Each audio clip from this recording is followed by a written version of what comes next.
incredibly honoured to have in the Design Notes studio a bona fide legend of the gaming world, the designer of Magic the Gathering, Bunny Kingdom, and many other games. This is Richard Garfield. Richard, thank you very much for coming on the show.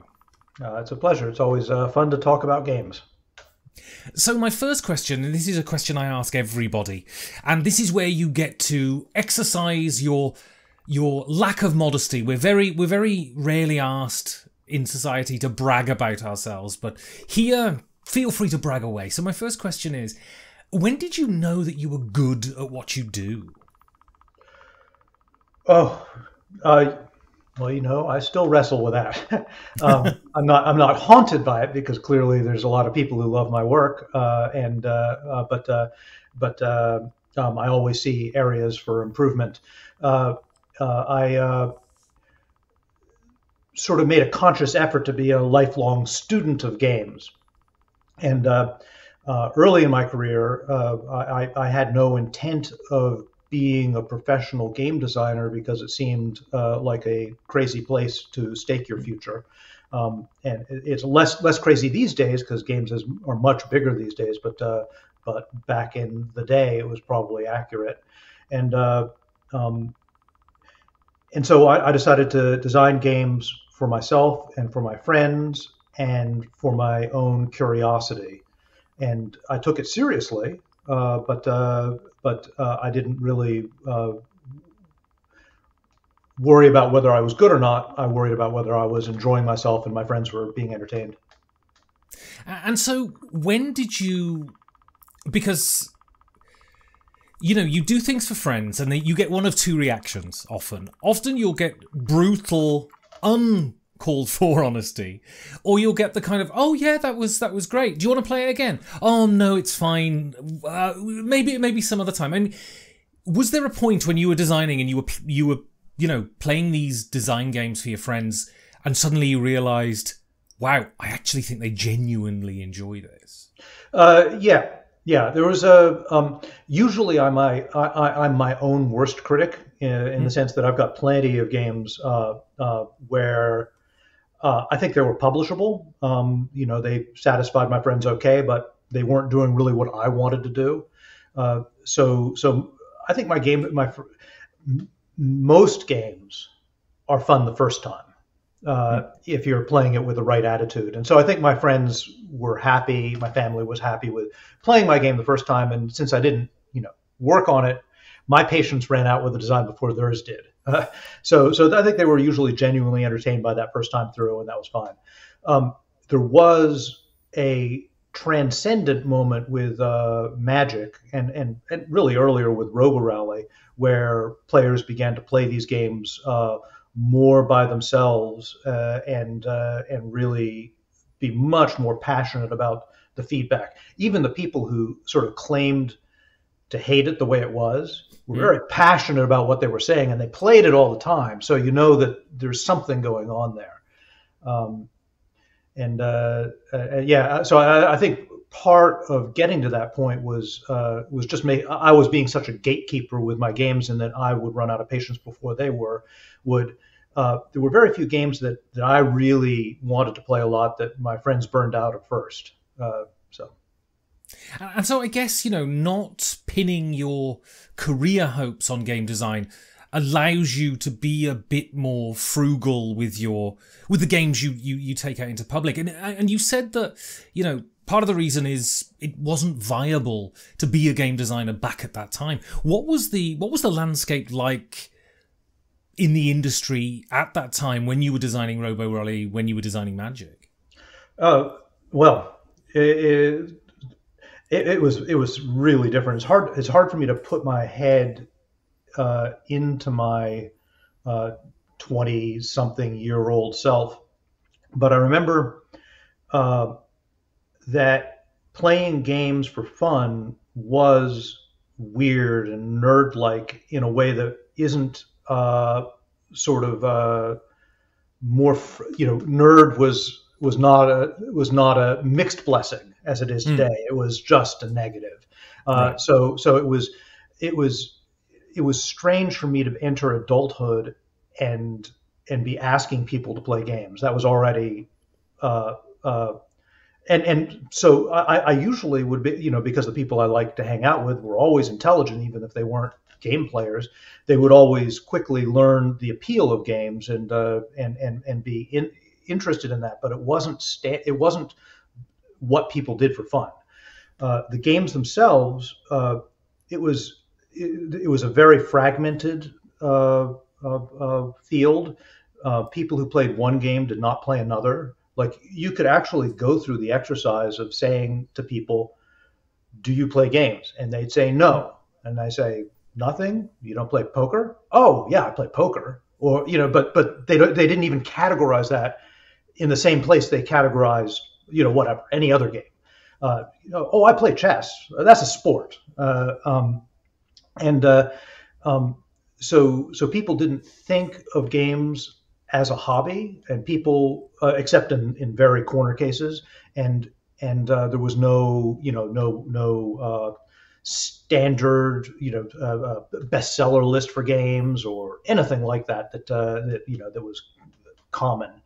And so the games were all over the map in quality, and they were mostly done as labors of love. So there was always something to them. But yeah, something really happened in the 90s. I mean, it was happening in the 80s, but it was there were a lot of games that were part of this movement to board games that it was just harder to find. Right? You couldn't look them up on the internet or anything like that. But it really started to come together in the 90s, and people started to really the hobby became more broad, and the critique on the games and the sort of became more involved and complete. And there was some real magic happening at that time, but it was a completely different ballgame. And if you forgive my going off a little longer on it, I actually wonder if I was born into a sort of a low point in games. I mean, now is clearly a golden age, but I believe gameplay was more common and something people did more often among my grandparents, for example, where they would have mahjong parties, poker parties. Yeah. They would get together for an evening of games as entertainment. They knew, dozens of card games, and I think historically, even though that they were a big part of culture, it's just they've never been on the stage. So when you research it, you'll see hints of games in literature or in people's writings, but nobody ever bothers to tell you the rules or anything like that because it's not important. Yeah, I think it's fascinating because me as a kid, I remember sitting, under the table while family played whist and played rummy for hours, and not even for money, for matchsticks, and it seemed to be much more part of normal culture, whereas now it seems to be Netflix and veg, right? I mean, do you have memories of that as a kid? Those traditional games, and as you said, everybody just knows the rules; they never need to get explained. Yeah, absolutely. I think I was sort of on the tail end of something, and it's always risky to start pigeonholing because there's always a lot of different things going on. But yeah, I think television has a lot to do with it. Where a lot of the entertainment became television, and then that you've only got so many hours in the day, so that takes away from your game playing time. And so it seems to me this may be a very crude distinction, but it seems to me back in the 80s and the early 90s there was your Avalon Hill wargamers, very serious aficionados, and then there were people who were playing Life and playing Candyland and playing Monopoly. And I mean, to what degree do you think games like Robo Rally, like Magic, like Katan at that time brought those people from the disparate ends of the spectrum together, or were the new people coming into the hobby just complete neophytes? I think there's certainly a little bit of both. I think the uh, embracing of an intellectual life is, which helped convert nerd from being a strict negative to a mixed thing at at worst. I think that helps a lot, right? I think but at the same time, I think people who played games casually and didn't really think much about it were, found games that were sort of halfway between what they played and an Avalon Hill to be really exciting. And yeah, a missing part of um, the game culture, as it were. I mean, what's really fascinating about Magic, and it seems very obvious now, I think, but it's only when it's sort of spelled out, is that Magic, people say, oh, it's a very easy game to learn, but then the rule book is kind of on the cards. So you're led by the hand through the sort of various new wrinkles of the game. Do you think that was part of the success of Magic, that it was so easy to pick up, yet there was so much more to discover over subsequent plays and subsequent years? Yeah, no, absolutely. I think that was certainly part of the design philosophy, and where you wanted to make the game as simple as possible and have the complexity and variation introduced through the card, so you could learn it a little bit at a time. Um, the Where I ended up with Magic, if you read the original rule book, was not as close to that as I like, but it was because there's lots of FAQs and lots of timing problems and so forth. As we got better, we learned to write it better, but it was actually a lot closer than it looks, because you could learn the essence of Magic despite the rule book and the timing issues. You could be playing it 98% correctly, and then sort of have this experience where cards were introducing the interest and the variation and the slow entry into this really big landscape. And then only occasionally would you get up against the edge of where the rules and the cards had problems. And so you mentioned that it was never really in your plans to become a professional game designer. So what was it like to be stuck, in the middle of the 90s, in this career that you'd never planned, riding this juggernaut that was taking over the gaming landscape? Oh, super exciting! Of course, it was. It's sometimes presented as being one-sided, amazing, but there was a downside. I really, it's like I wasn't in mathematics because I disliked mathematics. I loved it. I think the academic life is marvelous, and it was hard to have to make the choice, although it was an easy choice to make. But yeah, it was seeing this hobby, which I really loved, and nurtured as much as I could on a personal level,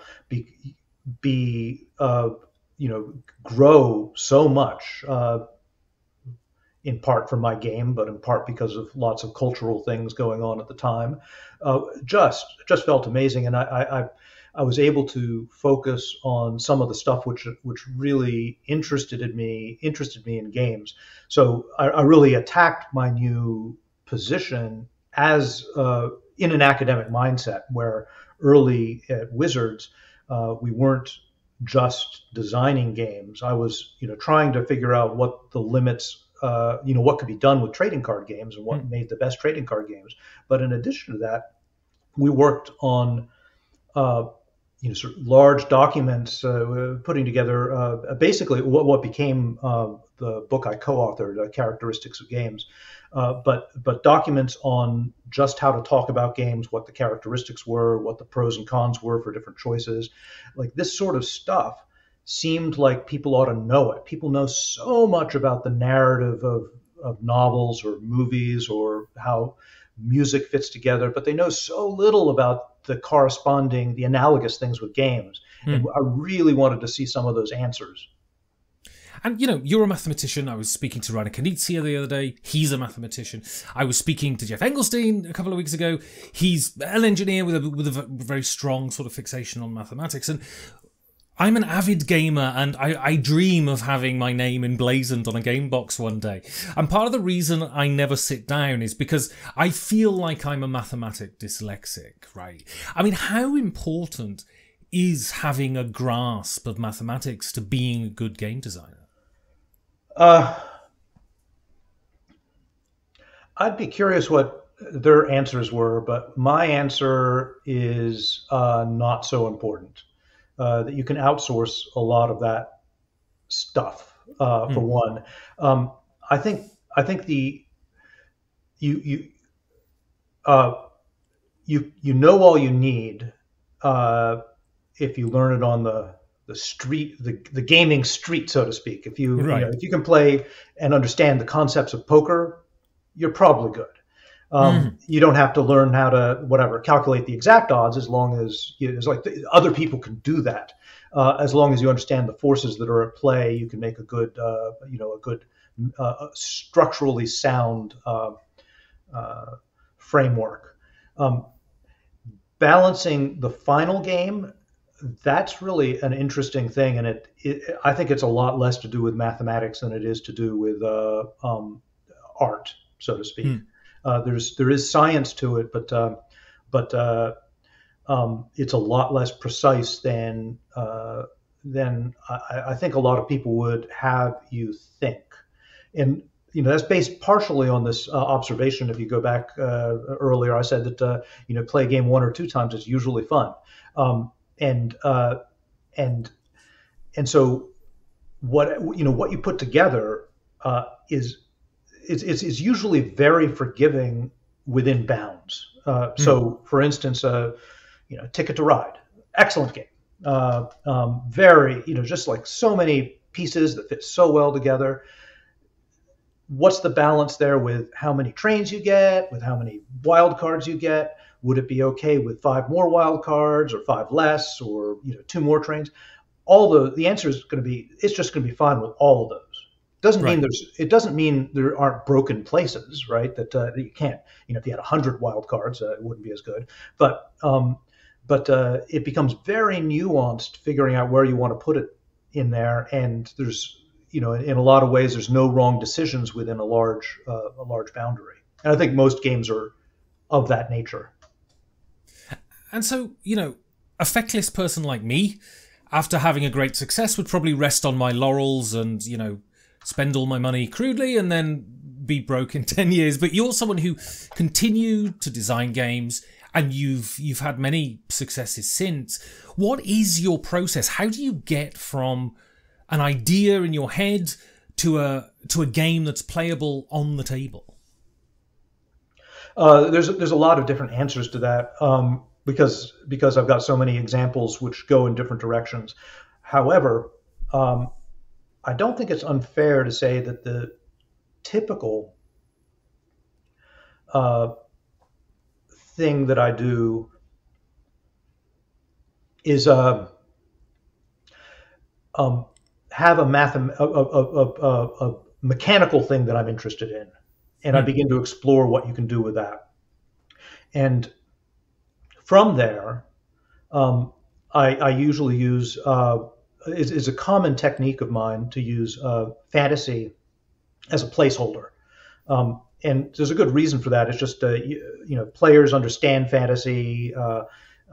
It's actually, very, it's got very deep roots in our cultural souls, not necessarily Tolkien, but what Tolkien harkens to, which is mythology and legends and fairy tales and so forth. There's so much there. It's a broad palette. You can do anything you like with it. So it's a good placeholder. And when I get a game I like, when it begins to work, then I go back to the drawing board and say, well, what I really want the flavor to be, what makes sense for this. And then I usually I don't just repaint it.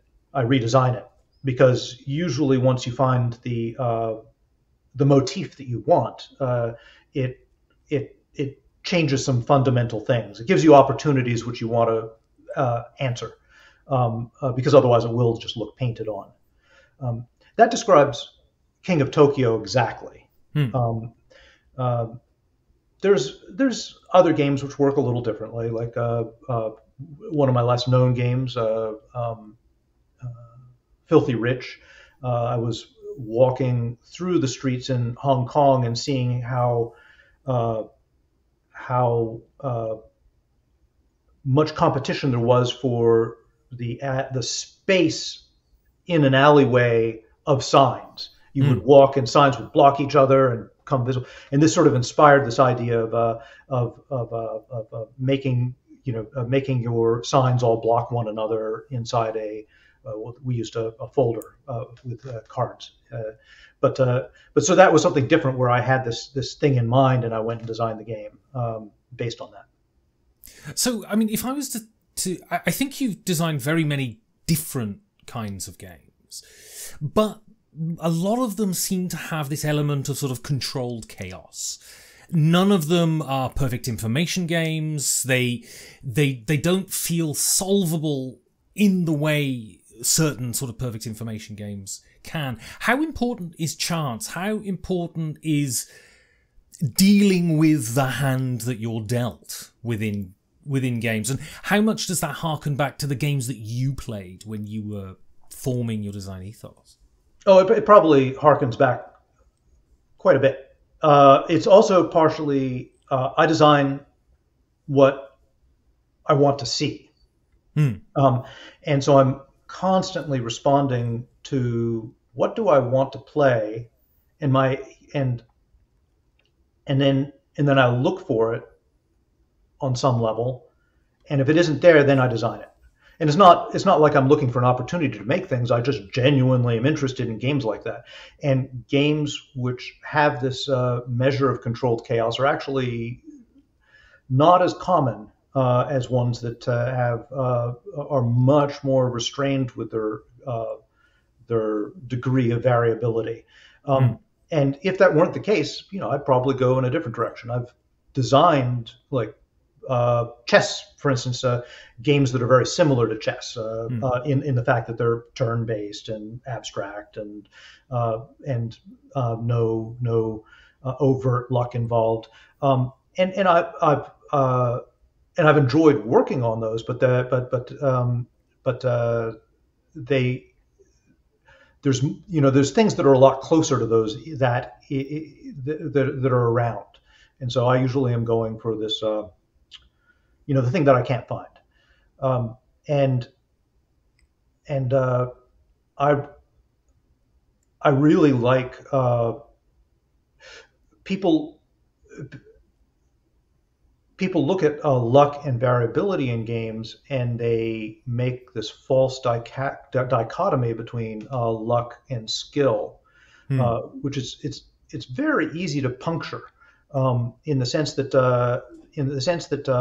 I mean, you can look at games like poker and say, well, there's obviously a heck of a lot of luck, but there's also a heck of a lot of skill.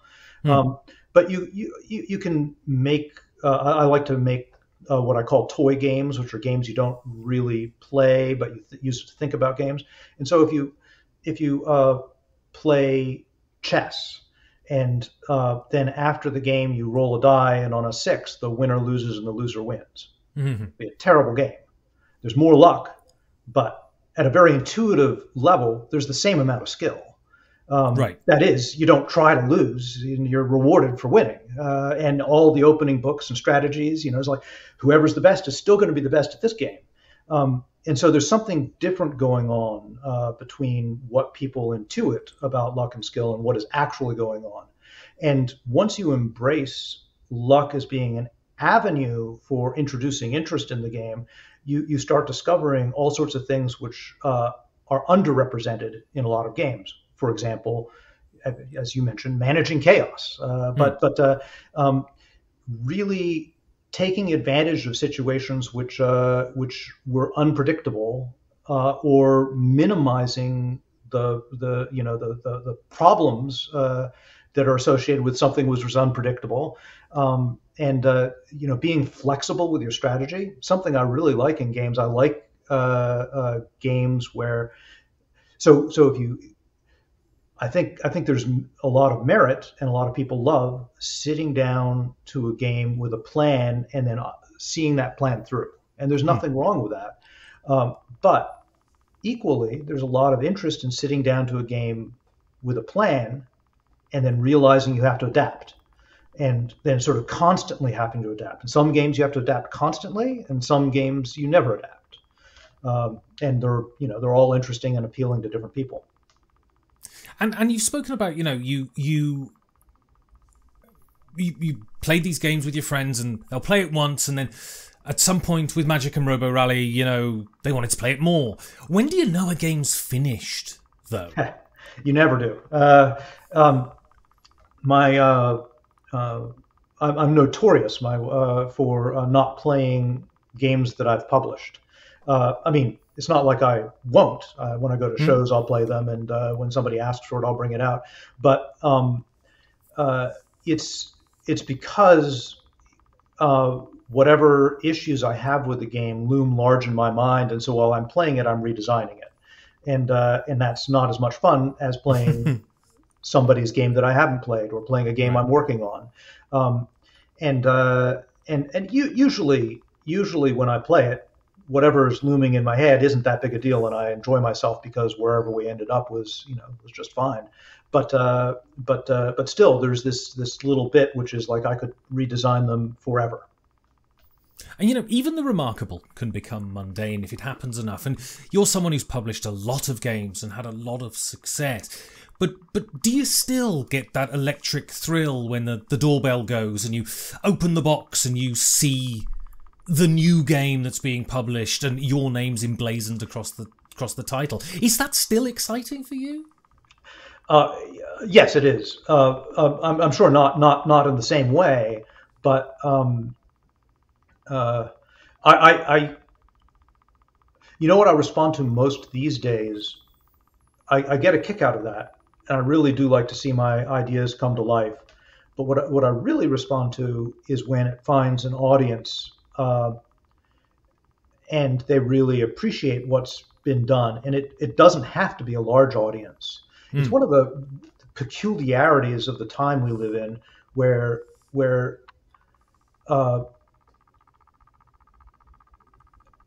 we have this capability of delivering such specialized product to people, and yet our rating systems are all built around being the best of everything. Right. So I've got no problem with like putting out a game which ends up being whatever 6.5 on BGG, if there's some group of whatever 100 people, 1,000 people who love it, because there's no game that any game designer does, certainly not me, that there isn't something that they really like about what they've done, and that there should be an audience that it appeals to, and it just needs to find that audience. So anyway, that's a long answer to your question, but I really like connecting with these handfuls of people who really see what you're going for and get into it. It's just sorry. It's one of the. I love this modern renaissance we live in, where there's so many games to choose from. But one of the costs is that we often short sell one of the most amazing things with games, which is that they become better and better the more you play with them. The games in a lot of categories, at least. And this, somebody who grew up in the 80s, I guess, this is very clear because we didn't have that many games to choose from, and often the games we did play, we didn't like at first. We had to work a lot, but we played it because heck, we spent money on it, and there's not that many options. Yeah. And then you realize after a certain point, wow, I really understand what's going on, and it would suddenly, sometimes it would go from a game you actually didn't like to one that was just like one of your favorites, and less people take that journey because there's so many games to choose from. Yeah, and you've mentioned you used the classic phrase "golden age" earlier, and you're talking now about this renaissance of games. What does that mean? does that mean the gamers who are playing? Does it mean the quality of games? Does it mean the seriousness with which games are taken now that they weren't previously? What is the golden age? It's all that. It's that people consider themselves gamers. They play games for fun. They look for games. The designers are, applying standards to themselves and answerable to their designs, rather than being, somebody unnamed at Mattel putting together a game. There's a lot going on, all of which I'd say is a part of this clear golden age. And a lot of my complaints, which stem from that, as I said, for instance, a consequence of this is that people don't endure with games as much as I think they should, and see what is there. But maybe the standards become such that there's less variability in the games, which is something I always liked growing up, and that's just because that's what the current style is. These are all things which, if you look at a Renaissance in art or something like that, that comes along with critics and rules and a way of looking at things. Wonderful things are generated inside that framework, but there's other frameworks, and it doesn't mean that the whole movement is bad. It just means that you've made some standards, and now there's still opportunity outside that. So I've got two more questions. So you go to a convention, and in the evening you're at a restaurant having dinner, and you go to the loo, and you come back, and you hear a table of gamers, and you hear your name mentioned.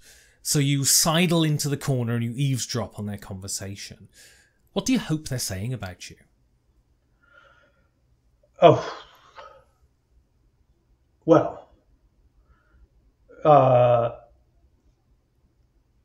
realistically, they're usually talking about a particular game of mine, and if I am hoping, I'm hoping that it's a game that's in that area which is not as recognized. It's great to have people talk about Magic, and I've run into that a lot. But I get a special thrill when they're talking about how much they love Treasure Hunter, say, or Spynet.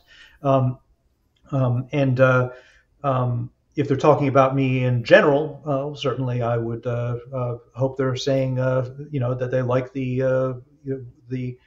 avenues I've explored, and that they've gotten something out of my design philosophies. So, last question then, and this is a general one, and you can choose to answer it in any which way you choose. Why is gaming good?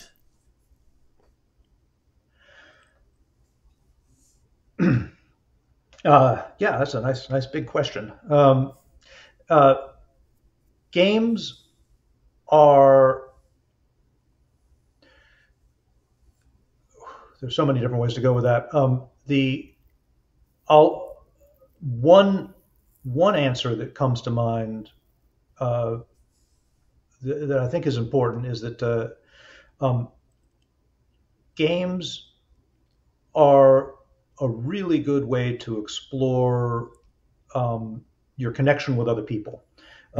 So as you play a game, you are able to interact with people within this framework of rules, which changes from games to game and change with situation to situation, and you get a chance to experiment with how best to sort of interact in this within this framework, and so it gives you this connection with people that is easier to understand, easy to experiment with, and in this really, this really connected age, but simultaneously disconnected, sort of disengaged.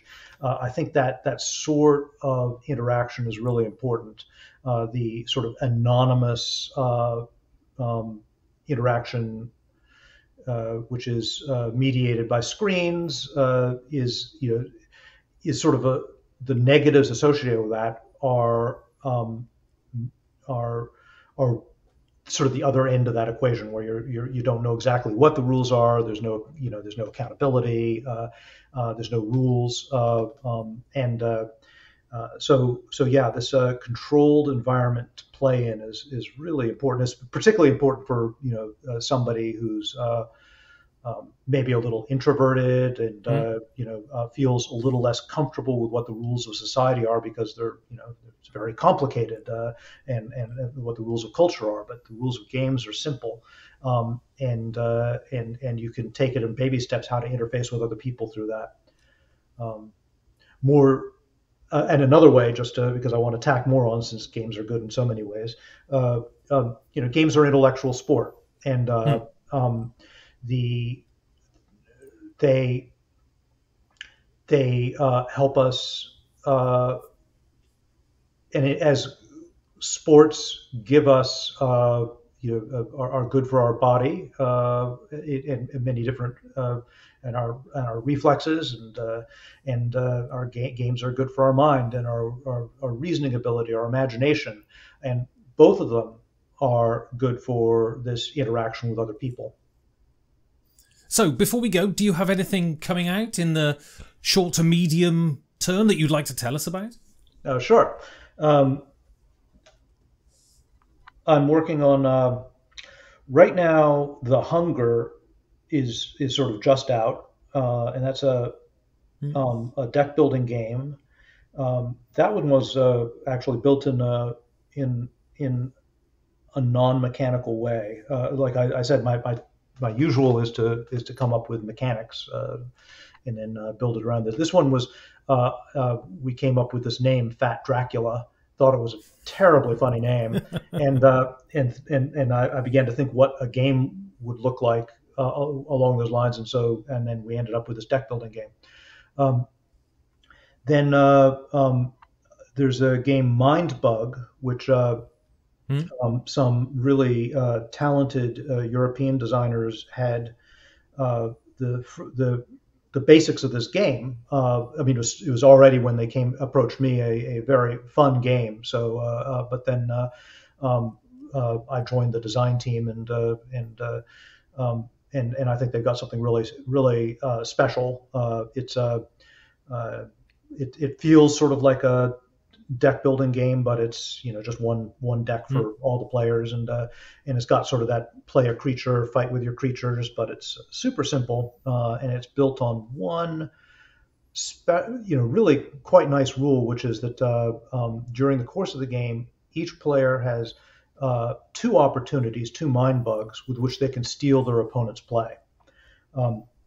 And so that means that I don't want to play something which will wreck me, because he'll just take it from me.